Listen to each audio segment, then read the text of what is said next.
I welcome you all to the module 2 of the course. So, module 2 is basically titled as Positive Emotions and Happiness. So, this is the lecture number 6, and in this particular lecture, we will be talking about interventions for promoting positive emotions and happiness.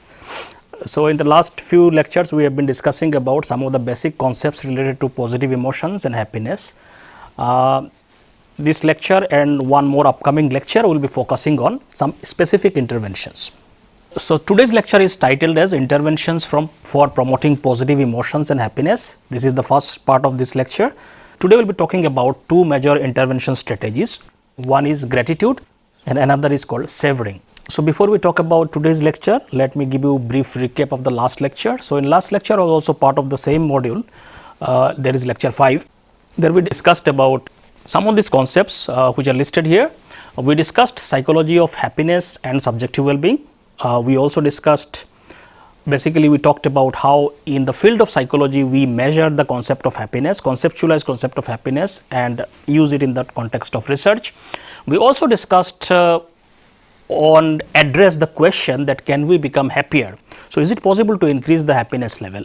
So, in that context we discussed from the literature that what are the major sources of pessimism and optimism. So, basically we discussed in the pursuit of happiness or increasing happiness, what are the obstacles and how can we go beyond those obstacles and increase our happiness. In that context we discussed sustainable happiness model, where we discussed different factors that determines happiness and how to kind of go beyond various barriers that we all have. And at the end we discussed positive activity interventions by which we can increase happiness level. So, that was kind of foundational lecture which gave the basic concepts and theoretical framework for understanding happiness intervention models. Today we will be focusing more on specific interventions. So, in today's lecture we will be focusing on the concept of gratitude and how it is related to well-being and happiness. And we will also discuss why gratitude promotes well-being. We will also talk about some gratitude exercise. There is another concept related to positive emotion, enhancing positive emotion, that is called savoring, and we will see how it benefits and what are the factors that influence savoring, and at the end talk about some research based tools for enhancing savoring. So, let us start today's lecture. So, we will start with the concept of gratitude, which is here we are talking as an intervention strategy for enhancing happiness. How gratitude is an important concept which can help us to enhance our well-being and happiness. So, let us try to understand the concept of gratitude first, and then we will talk about its applications. So, these are some of the statements that reflects what gratitude is all about and what is its importance. For example, one statement says, whatever you are in search of, either peace of mind, prosperity, health, love, it is waiting for you if you only are willing to receive it with an open and grateful heart. So, all these positive qualities of mind like peace of mind, prosperity, health and positive emotions, all this can be achieved with the help of open and grateful heart. So, that means attitude of gratitude can increase all these aspects in our life. So, another statement that shows gratitude is the key that opens all doors, that which unlocks the fullness of life and the key to abundance, prosperity and fulfillment. So, these are like again the similar concept that shows the importance of gratitude in terms of enhancing positive emotions and well-being in our life. Now, the question is what is gratitude is all about? Before we talk it about as an intervention strategy. So, the gratitude is derived from the Latin word gratia, which means grace or gratefulness. So, in a literal term, generally when we talk about gratitude, we are basically talking about the attitude of gratefulness, that you are grateful towards something in your life. So, gratitude has been conceptualized in many ways depending on the context. It has been conceptualized as a moral virtue, as an attitude, an emotion, a habit, a personality trait, a coping response. So, in the literature, gratitude has been conceptualized in diverse ways. It has been seen as a trait, it has been seen as an attitude, it has been seen as a moral virtue, it has been seen as an emotion. All these diverse conceptualizations are there, but the foundational idea remains same.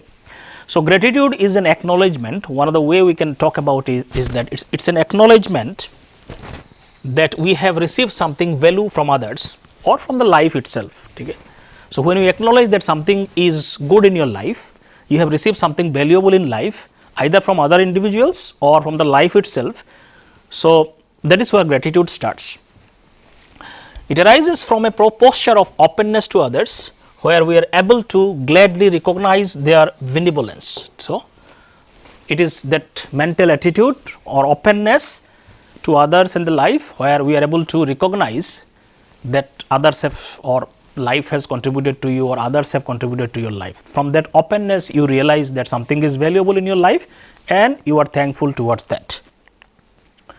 So, a broader and context free definition is gratitude is the appreciation of what is valuable and meaningful to oneself and represents a general state of thankfulness and appreciation. So, one thing is that there are two aspects to it. One is that you recognize and appreciate that there is something valuable and meaningful, and then you become thankful towards it. So, recognition and appreciation, and then becoming thankful towards it. So, these are the two important aspects in terms of the concept of gratitude. So, people may experience gratitude in many situations in their life depending on what happens in those situations. For example, we may experience gratitude when we notice how fortunate one's life circumstances are. So, when you realize that you are fortunate enough to get something in life, because that situation could have been worse also. So, you cannot basically take life for granted. In a sense, that you have received something valuable, because you might, there is a possibility that these things also could be missing in your life, but despite that you received something. So, noticing how fortunate one's life circumstances are, because it could have been much worse also. It is possible, there are many other people who do not even have that. So, by noticing that, one may feel grateful.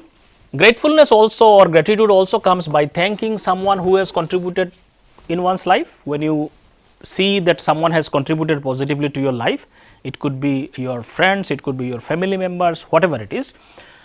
When you show that thankfulness, then you experience gratitude. Gratitude can also be experienced by recalling good things in one's life. When you recall that so many good moments in life has happened, so many positive things has happened in your life, and you feel grateful towards that. So, in so many ways we can experience gratitude depending on so many things that you recognize in your life, especially the positive and meaningful and valuable things in one's life.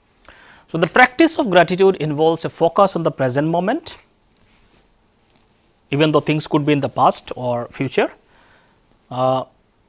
on appreciating your life as it is today and what has made it so be. So, people acknowledge the goodness in their lives by becoming grateful. So, these are different aspects to the concept of gratitude. Now, research have shown that the attitude of gratitude or the experience of gratitude is very strongly related to the well-being and happiness of people. So, the more you experience gratitude in one's life, more it leads to happiness, increase in happiness or overall well-being.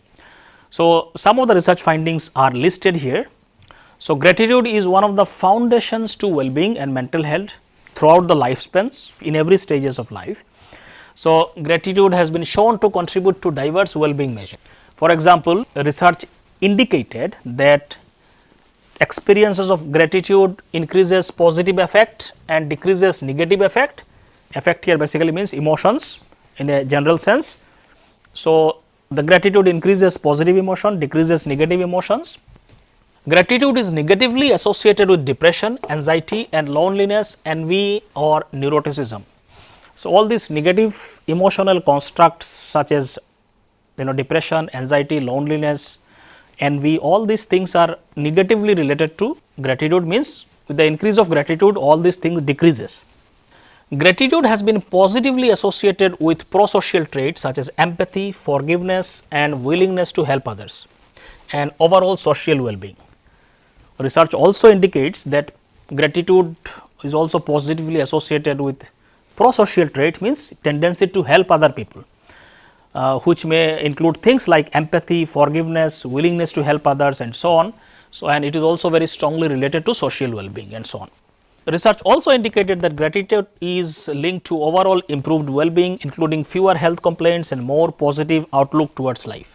So, your attitude and outlook towards life also becomes positive. So, these are some of the research finding which basically shows the importance of gratitude or its contribution to increasing quality of our life in terms of emotional aspects and social aspects. Now, the next question that we should address is that the research shows there are so many positive benefits of gratitude, but why it promotes all these things? What is the mechanism behind it? Why gratitude promotes well-being, happiness and so on? What is the reason behind it? So, let us address this question.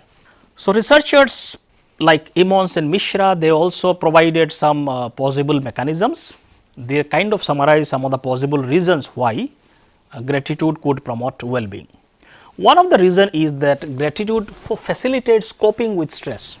So, whenever you experience the attitude of gratitude or whenever you experience or you become grateful towards something positive in your life, it promotes healthy and adaptive coping styles and strategies, such as you seek social support, you take help from other people, your outlook towards life become much more positive.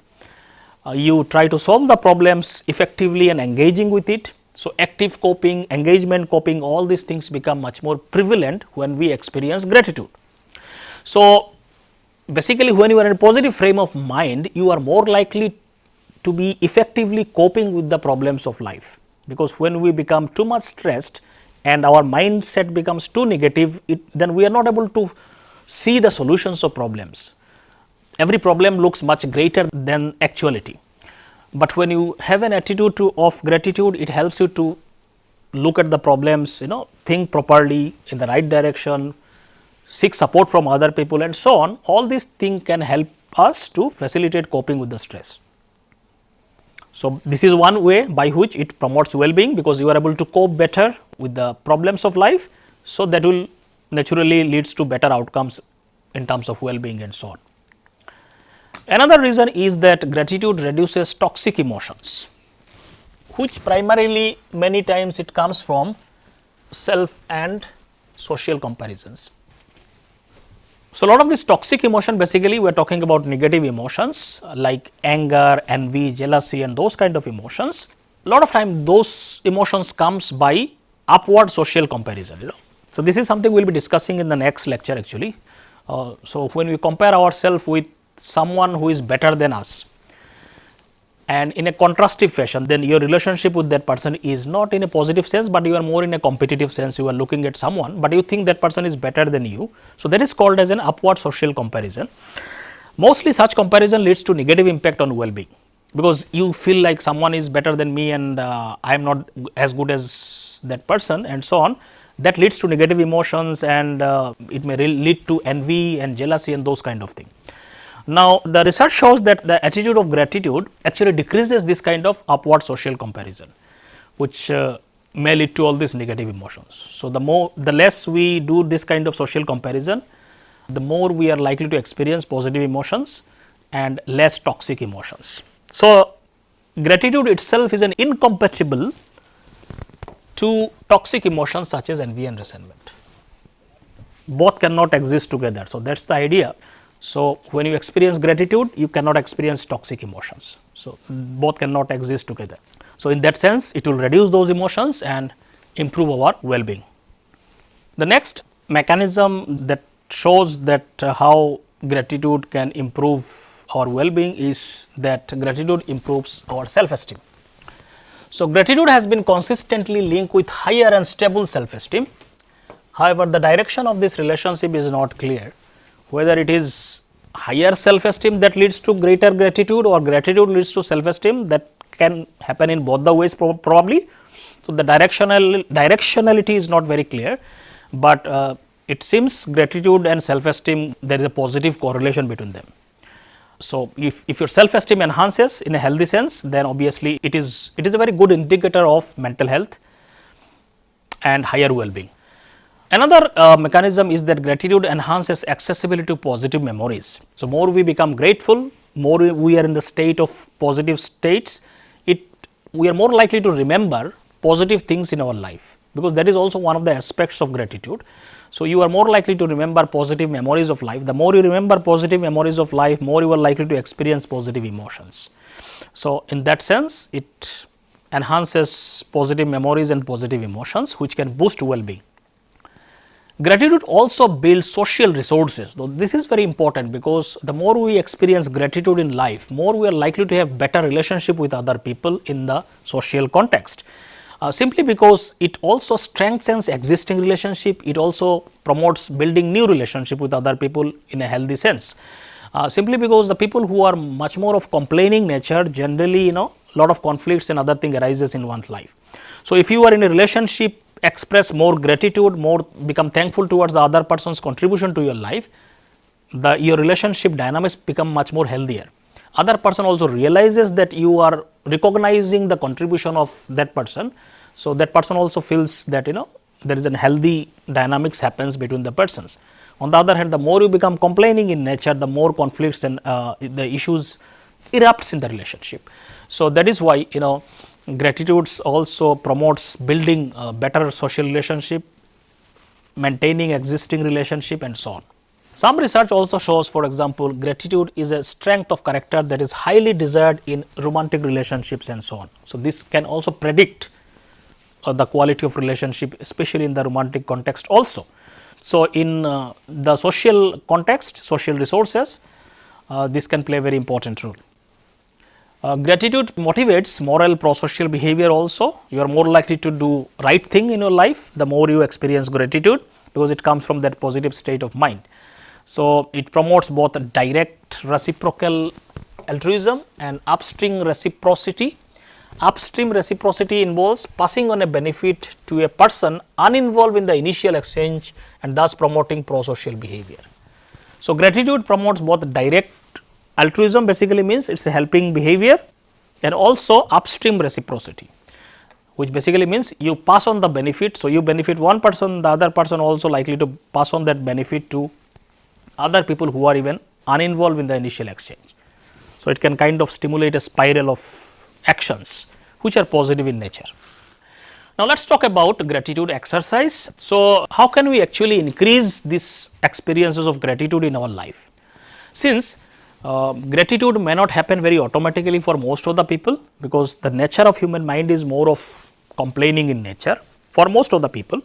So, we tend to see more of negative things in life, more of what we have not got in life and what others have received. So, that is where our attention primarily goes. So, naturally our mind is oriented towards complaining. So, increasing gratitude may require some practice and change of attitude. So, it may not happen automatically. So, in order to increase gratitude, it is important that we can do it in a more structured way, enhance it doing some exercises and so on. Some of the exercises that positive psychologists talk about, how we can do it, one is that you can keep a gratitude journal. So, keeping a gratitude journal can be one of the exercise that people can do to enhance this state of gratitude. So, how to do that? With this exercise, we remind ourselves of the things for which we are grateful, such as gifts, grace, benefits, loved one, etc. So, you intentionally, consciously direct your attention to the things for which you can be grateful. So, it is an intentional exercise. More specifically, this can be done by writing about it. Since gratitude, these are like intentional activities that we talked about in the last lecture, you need to put effort towards it. So, how to do that? So, by writing about different things for which you can be grateful. So, some of the instructions associated with that can be like this. So, choose a time in a day when you have some free time and free from distraction.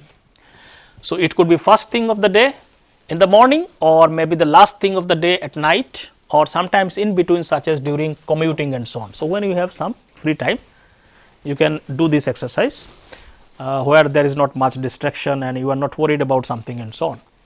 Now, reflect on the 3 to 5 things for which you are currently grateful. From the mundane, it could be very simple thing like your electric appliances got fixed. You can be grateful for simple things like this also, or to something which is magnificent, like you got some spiritual insight, some revelation, etc., whatever it is. So, the thing is, to experience gratitude, it is not necessary that something great should happen in your life all the time. One can be grateful towards very simple thing like your electric appliances got fixed.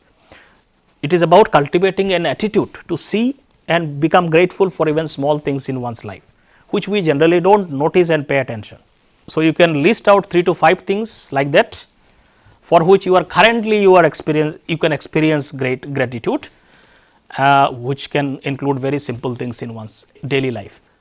One may also focus on some skills or abilities you have, for which you can be grateful that you have some skills and abilities which is giving you a lot in your life. You can also think about opportunities life has given. So many opportunities you got which help you to reach some stages in certain stages in your life. Goals you have achieved, various goals that you have achieved, you can focus on all these things. You may also reflect on good relationships and caring people in your life who have contributed and sacrificed for you. So, you can focus on all these things or some of these things depending on what is happening in your life. So, to list out 3 to 5 things for which you can be currently grateful, you can focus on all these things. You can focus on your abilities and skills which is helping you to lead your life better in a proper way, better way, or earn in life and so on, or the life has given so many opportunities, maybe some recent opportunities you can think about. You can think about some of the goals that you have achieved recently. You may reflect on good people who are caring in your life, who are contributing positively to your life, that you can be grateful about their presence in your life and so on. So, like this, all these things are different indicators on which you can focus on and experience gratitude. So, this exercise can be done once in a day, maybe once in it or twice in a week or twice in a month, depending on the lifestyle and personal preference. So, depending on your lifestyle time available, one can do this exercise at least sometimes once in a week or once in a month, whatever it is suitable for one's person. So, idea is you keep increasing those exercises intentionally, that will enhance positive emotions and well-being in life. So, it will give you a break to the mind from looking at things that you do not have to things you have in your life. So, that shift, it can be a conscious shift by doing this kind of exercises. Another way to express gratitude is you directly express gratitude to other people, those who have contributed to your life. One way is you write about it, another way is you simply express gratitude to other people, whoever has contributed to your life. For example, one such experiment was done by Seligman and his colleagues. They conducted a gratitude visit exercise, where in condition 1, the participants were given 1 week time to write and then hand deliver a letter of gratitude to someone who has been especially kind and caring to them, but whom they had never properly thanked. So, they were asked to identify some people who have contributed positively to their life, but they never actually properly thanked them. So, they asked them to write a gratitude letter, thanking them in the letter and hand deliver it to those persons. So, that was the task given to one group of participant. Another group of participant were asked to basically they were given some self-guided happiness exercise, where they had to think something and so on. So, these are the two groups of participants. So, after that 1 week time, they were again measured on their well-being measures and happiness measures. It showed that the result showed the largest boost on happiness by the gratitude visit participant. So, in comparison to condition 2, condition 1 participant reported higher happiness in their life simply because of writing gratitude, expressing gratitude to certain persons in their life. That actually given the better higher boost to their happiness as compared to participants in the condition 2, where they did some self-guided exercise. So, this kind of exercise or any intentional activities, one can do it in so many varieties of way. It is always better to kind of keep it fresh and do such exercises in a varieties of ways. For example, one can express gratitude only after a particular trigger, such as after a hardship, where you are feeling low. At that time, gratitude can be most helpful, because this is where you in the particular that stage you are experiencing emotionally very low. So, practicing gratitude can immediately enhance or shift your mood in a positive direction. So, that can give you much more better result when you are going through some difficult time in your life. One can also choose to write about gratitude in some time, in some weeks, may also talk to some friends in some other weeks, express gratitude through art and creativity during some other weeks. So, there can be varieties of ways you can express gratitude, and the more variety you involve, better it is, because it will keep you fresh. You are less likely to get adapted to such experiences or such practices. Now, the next concept that we will be talking about is also related to enhancing happiness, is called savoring. So, we will talk about little bit about the concept of savoring. So, what is savoring? Savoring as an idea is a basically process of upregulating positive emotions. So, you consciously you regulate your positive emotions by focusing on specific things, by redirecting your attention in the moments to stimuli or events that lead to experiences of positive emotions. So, you focus on things, events and peoples which leads to experience of positive emotions. You intentionally direct your attention towards those events and things which can lead to positive emotions or experiences. So, that is a consciously shift your attention towards those things. So, that is called upregulating the positive emotions by redirecting your attention.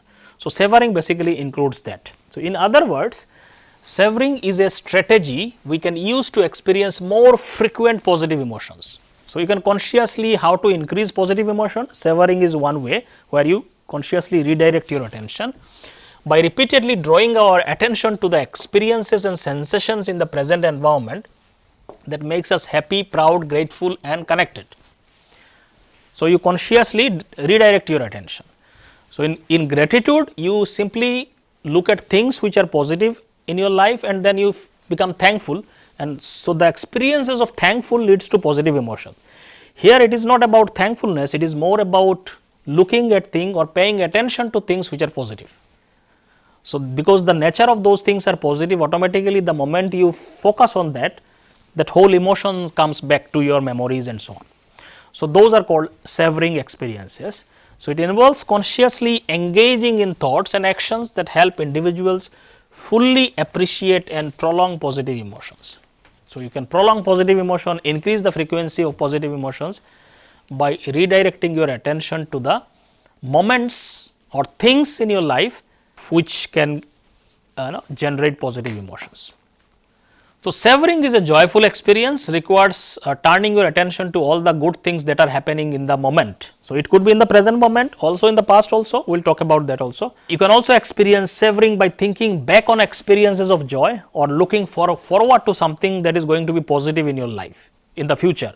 So, savoring can be in the present moment, it could be of something in the past that has happened, recalling that, or maybe anticipating something that is going to be coming in the future and so on. So, all these things can actually lead to the experiences of savoring experience. So, savoring can occur in different forms. One is called as an anticipatory savoring, which means enjoying the excitement and pleasures before an event actually happens, such as looking forward to a vacation. So, it could be anything that is going to be positive in the near future. So, you anticipate that this is going to come and you enjoy that because this is a positive thing that is going to come. So, you direct your attention there and it makes you happy. It can be in the present moment savoring, where you focus and appreciate a positive experience that is happening in the present moment, like relishing a beautiful sunset or enjoying time with friends. Whatever good is happening in the present moment, you just relish that moment. For example, if you are eating a good tasty food, just enjoy that food, focusing attention on its taste and flavors and so on. So, that is called savoring.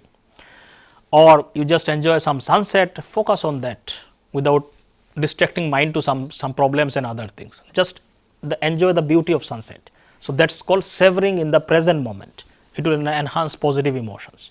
Savoring can also happen for the past events, which is called as a reminiscent savoring, which basically means reflecting on past experiences to re-experience positive emotions, such as recalling a joyful celebration and achievement. because so many positive thing also happens in the past. So, you can recall those positive experiences and you can reminiscence about it. So, that is called reminiscent savoring, where you enjoy things again, you experience all the positive emotions that has happened in the past moments, you recall that and you kind of recreate that. So, there can be three forms of savoring that we all can experience in our life, and all these three actually enhances positive emotions in our life. So, savoring helps individuals counterbalance stress, it helps us to build resilience in life, it improves the overall life satisfaction by reinforcing positive emotions and memory. So, it counterbalances. So, when we experience too much of negative emotions, savoring can balance it by including more and more positive emotions. Although savoring does not have to occur in the present moment all the time, it does require that the person brings the to be savored experience into the present moment, at least mentally. Although we can experience savoring from the past event or anticipate something in the future, but savoring always happens in the present moment, because you have to recall those past things in the present moment and think about something that is good in the future in the present moment only. So, it is a very present moment oriented experience. In other words, in addition to savoring the present moment, you could think about obviously other things and so on, but the experience of savoring always happens in the present moment. So, what are the benefits of savoring? Savoring, or the ability to enhance and prolong these positive emotional experiences by redirecting our attention to things, research shows that it can have multiple psychological benefits. Some of these are listed here. So, it has been linked with greater positive emotions both immediately and in future. For instance, in a study of children from grades 5 through 9, savoring and positive effects were initially correlated, and savoring later predicted positive emotions to 13 months afterwards. So, those who are more likely to savor, so it is obviously it boosts positive emotion in the present moment, but this experiences of positive emotions could even prolong in the future. For example, some study shows for the children of grade 5 to 9, their savoring experiences actually predicted positive emotion even 13 months afterwards. Similarly, in a study of 18,000 adults at a technology company, savoring more so than mindfulness predicted daily positive emotions. So, a lot of this study shows savoring in terms of positive emotions, it is very the impact is very immediate and it can be long lasting also. It is also positively related to relationship satisfaction, especially anticipatory savoring, which was found to be most strongly linked to satisfaction in romantic relationship among college students and so on. So, savoring the good moments of relationship, especially what you expect in the future and so on. So, focusing on those positive things in relationship also enhances positive emotions in the relationships, which is good for increasing the quality of relationship. So, these are some of the benefits associated with that. Now, let us see what are the factors that can influence savoring. What are the factors that is linked to whether you will be able to savor or not? What are the different factors in the context and so on? Now, research shows there can be several conditions which can influence savoring. One is the rarity or distinctiveness of the experience. That means what? According to research, it shows that individuals are more likely to savor experiences that feel unique and extraordinary to them. So, if you experience something unique and extraordinary in your life, that event or experience is more likely to be savored by individuals. So, the more uniqueness, the more extraordinary the events are, the more likely that this will contribute to your savoring in your life. Such savoring may be more accessible in routine experiences within domains where one has less exposure and expertise. So, something which is very rare, extraordinary, such experiences has more potential and it leads to kind of more savoring experiences. For example, for someone who has never seen ocean before, standing on the beach for the first time can feel magical, leading to intense savoring of the sights, sounds and sensations. This person might remember the moment vividly and cherish it more deeply than frequent beach goers. So, when let us say for the first time someone is going to the beach or near a ocean, because this is the unique experience for that person in that, because this is the first experience, that person is more likely to savor that moment for a very long time, and it will influence their positive emotions for a very long time. They will cherish everything, the sight, sound, sensations, everything that they experience in that moment. So, the more an experience more unique, more distinctive, more extraordinary, the more it leads to savoring experiences. So, this is one factor that can influence. Second is, savoring tends to vary depending on the stages of task or experience. So, which kind of experiences leads to more savoring also depends on what is the stage of that task. Are you in the middle of the task, are you, or have you completed the task? Research indicate that individuals are more likely to savor positive emotions when task is fully completed rather than when they are still in progress. So, when you are doing a task which has a lot of positive impact in your life, something that is a positive event. So, when you complete the task, you are more likely to savor that as compared to when you are in between the task or you are still in the progress. For example, sports teams or coaches often emphasize staying focused on the next goal even after significant wins in playoffs or tournaments. So, even if somebody has won a match, but it is a playoff, they need to finally go to the some other, winning is still not complete. So, even though they are in the winning position, they will not be able to savor that advantage simply because they have not achieved the task of final winning. The mindset, this mindset reflects finding by some research who shows that soccer players savored positive emotions more after winning a game than during half time, even when leading. So, once it completed, then you are able to fully savor the moment because now there is no obstacle in it. So, that is something very commonsensical also, and this is what one important factor. Similarly, students reported greater savoring of positive feedback after completing a task than when they receive feedback midway through. So, when you complete the task successfully, you achieved it, achieved your goal, then savoring happens much more than when you are in between the task. Third factors which can influence savoring is that overcoming past challenge may increase the likelihood of savoring positive experiences, as those who have faced and conquered adversity may appreciate good moments more deeply. Savoring happens more when you face challenges and difficulties and then you achieve something, as compared to something is given very freely to you. You may not savor it more because you have not invested much in that achievement. On the other hand, if you achieve something with a lot of hard work, obstacles and challenges, and then you achieve something, then you really become happy about it, and you are more likely to cherish that achievement much more than when something comes much easily. Croft et al., for example, examined this by surveying approximately 15,000 Western European about their life adversities and savoring tendencies. They found that a positive correlation between past experiences that was successfully dealt with and savoring tendencies, while current unresolved adversities was inversely associated with savoring. Okay. So, basically it shows savoring was positively correlated. Some people are more likely to savor that positive experience when they successfully dealt with certain adversities of life. So, that was more strongly related to savoring, as compared to when they could not solve the problem or still they are facing the challenges and obstacles. So, adversity has not been resolved, then it does not lead to savoring.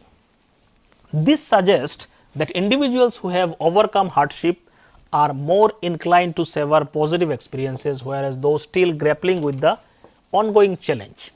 So, that is something also gives us more savoring. When with a lot of challenges and difficulties you achieve something, that such experiences are more savored by individuals as compared to things for which you are still struggling.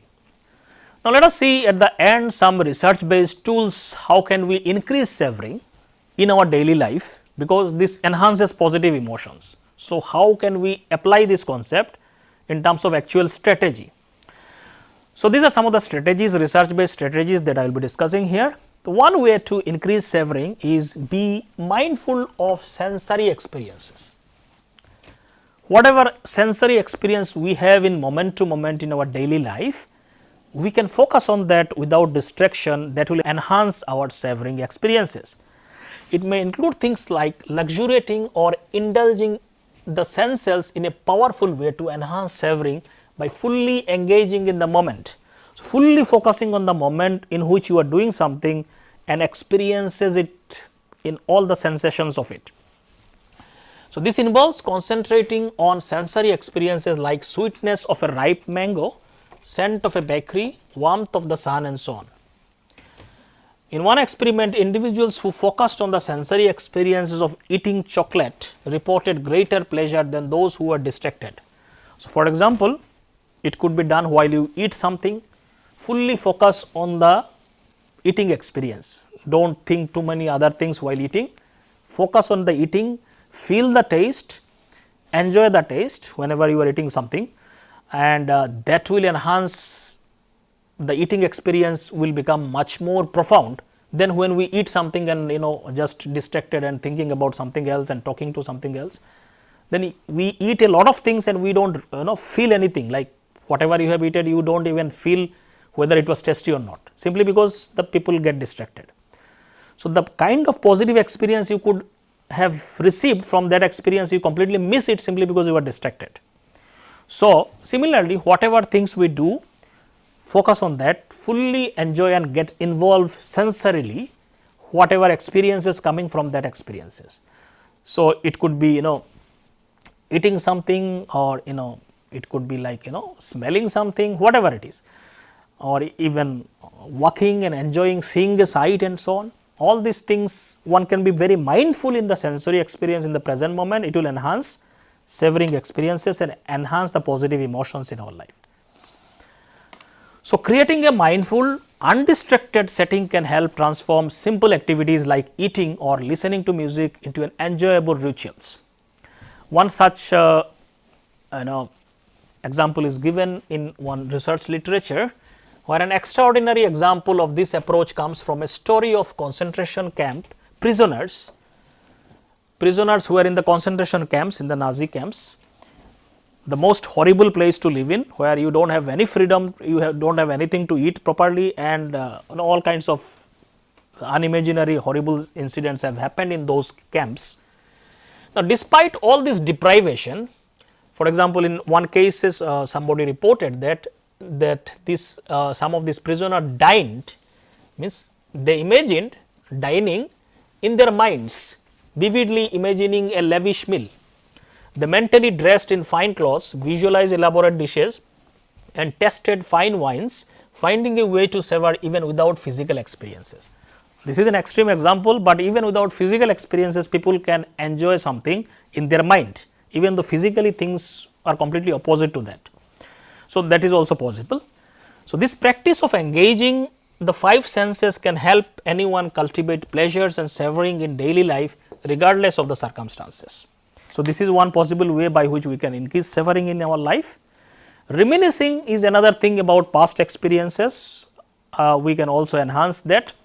How to do that reminiscing exercise? So, think of some of the happiest moments in your life, a time that filled you with joy and left a lasting impression, some good thing that happened in the past. So, this could be falling in love, the birth of a child, being moved by a beautiful piece of music, any other cherished memory, whatever it is, it depends on the person's life to life, things could be different. Choose one such moment and for the next 15 to 20 minutes write about it in as much detail as possible. Do not worry about spelling, grammar or making it perfect. It will just express your emotions, whatever you have experienced in that moment. Instead, focus on capturing everything about the experience, your thoughts, feelings, emotions, settings, people who were with you and the other details. Once you are finished, take a moment and relive those positive emotions this memory brings. You can relive those positive emotions that was there. You can create it in your mind and so on. So, this is how reminiscing can be done to increase positive emotions. Some researchers recommended that to aid reminiscence, you can use souvenirs, memorabilia or review your old photographs which bring back so many good memories. So, you can use all these additional aids in terms of photographs or videos and whatever it is about the past event, that also evokes so many positive memories. A 6-week program designed to help client reminiscence about positive past experiences not only improve their well-being, but also reduce symptoms of depression and anxiety. So, this kind of slowly shift your mind and you experience more positive emotion, obviously the negative emotions will decrease. It also appeared that positive memories effectively replace negative ones, providing emotional relief. So, all these things can have lot of benefit in that sense. Supporting this finding, a meta-analysis of 128 studies on reminiscing interventions revealed significant improvement in psychological well-being, cognitive performance and symptoms of depression and chronic physical conditions. These benefits were largely sustained over time with follow-up showing lasting effects. So, when such interventions were done on participants, it showed that they had so many positive impact on it, and it was not only short term, it also remained and projected in the future also. Just one postscript in some sense, that while reminiscing about the good old days is useful, sometimes thinking about the negative situation from the past may help you to balance your emotions and ensure you can learn from those mistakes. Now, reminiscing about positive thing does not mean that you should not remember the past mistakes that you have done or past problems that has happened. Sometimes focusing on that also helps you to learn from those mistakes that you have done earlier, and that can also have a positive impact in your life. Obviously, while doing this exercise, you can only focus on the positive things, but that does not mean you should not focus on things that went wrong in past. That also gives you a lot of learning experiences. But obviously, while doing this exercise, you have to focus only on the positive things. So, that is not saying that you should not focus on negative things, sometimes also to learn from those experiences.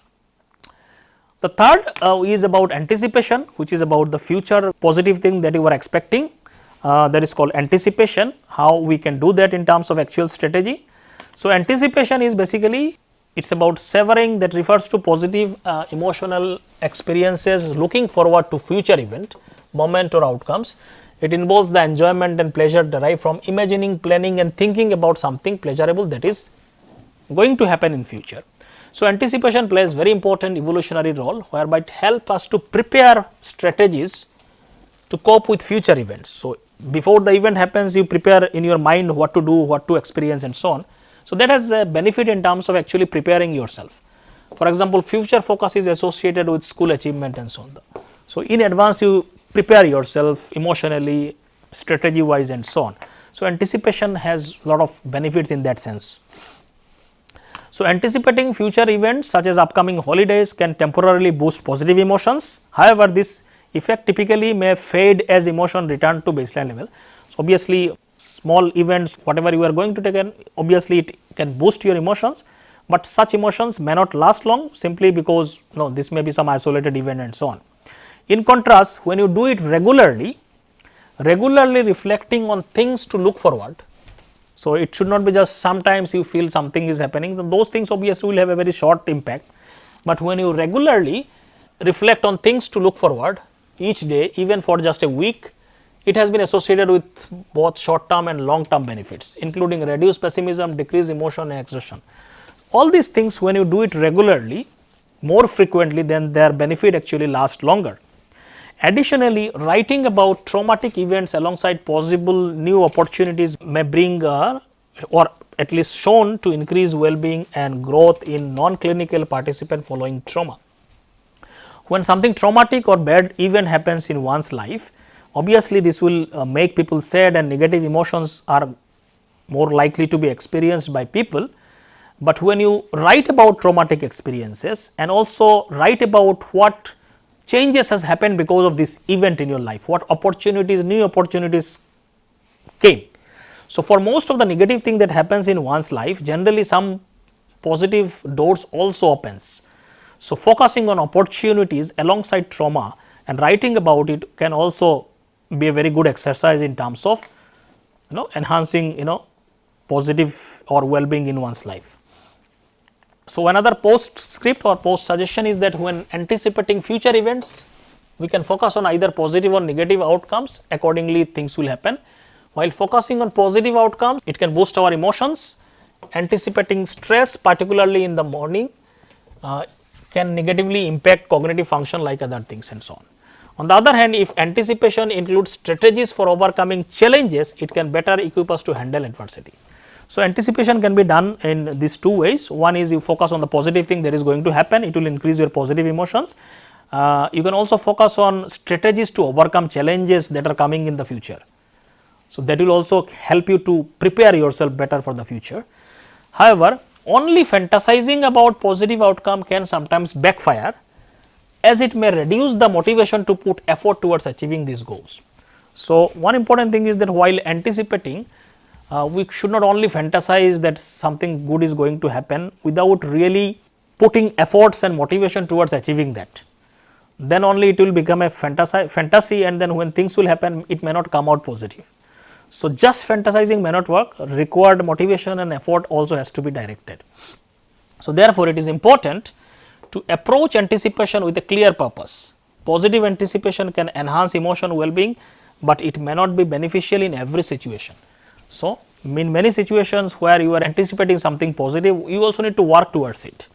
Just fantasizing and thinking about it may not give you positive result, because for future thing you have to still it has not happened, you have to make it happen. So, you have to focus on other things also. Past thing, obviously this has already happened, so there is nothing more to do there. You can only reminiscence about what has happened good. So, that is how the strategies can differ here. Some tools for anticipation, research based tools. One is looking forward to tomorrow exercise. This can be done for the next 7 days. Set aside 5 minutes each day to write down 3 positive things, people, events and activities that you are looking forward to experience tomorrow. So, you can focus on positive people you are going to meet, or events that are going to happen, or activities that you are going to do. For the next, focus on these 3 positive things that you are anticipating. Especially for the next day, you can only think about immediate near future. After listing them, choose one thing you are especially excited about, then spend next 5 minutes imagining it in detail as much as possible, allowing yourself to fully anticipate and enjoy ahead of time, before time you are experiencing something. So, whatever excites you more, focus on that and enhance your positive emotion by focusing on every detail.